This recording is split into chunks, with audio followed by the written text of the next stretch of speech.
Don't buy a home until you understand these 5 terms, or you could lose thousands of dollars.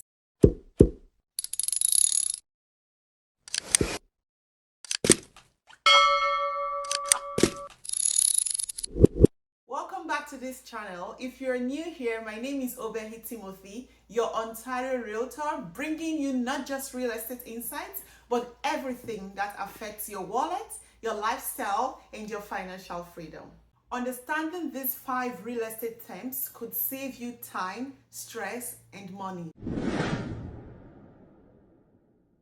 Amortization means how long it will take for you to fully pay out the mortgage. Usually in Canada, it takes between 20 to 30 years. Recently, the government of Canada approved for first-time home buyers to be able to get an amortization of up to 30 years.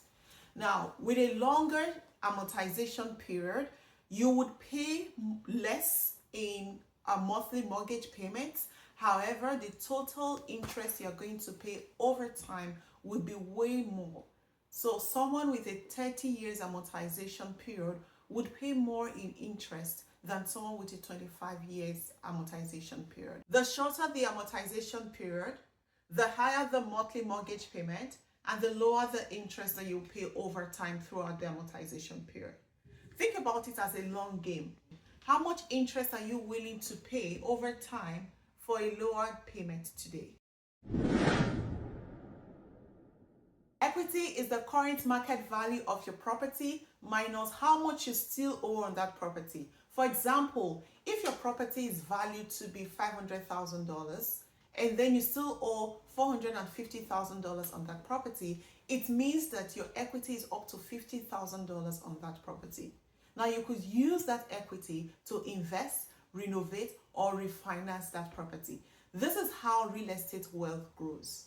Equity grows when you pay down your mortgage payment or when your property increases in value. Pre-approval is a lender's written confirmation of how much you're qualified to borrow for a mortgage based on your income, your credit, and your debt ratios. It shows sellers that you are serious and gives you higher bargaining power when negotiating for deals. It also helps you see clearly on what your budget is, so you can save time when shopping for homes because you are focused on looking at the homes that are within your affordability. Appraisal is the amount that the lender thinks that your home is worth. If you go into a deal where the seller has unnecessarily increased the selling price for that property and you have offered to buy the home for that price, that deal could fall apart, or you could have no choice than to pay the difference.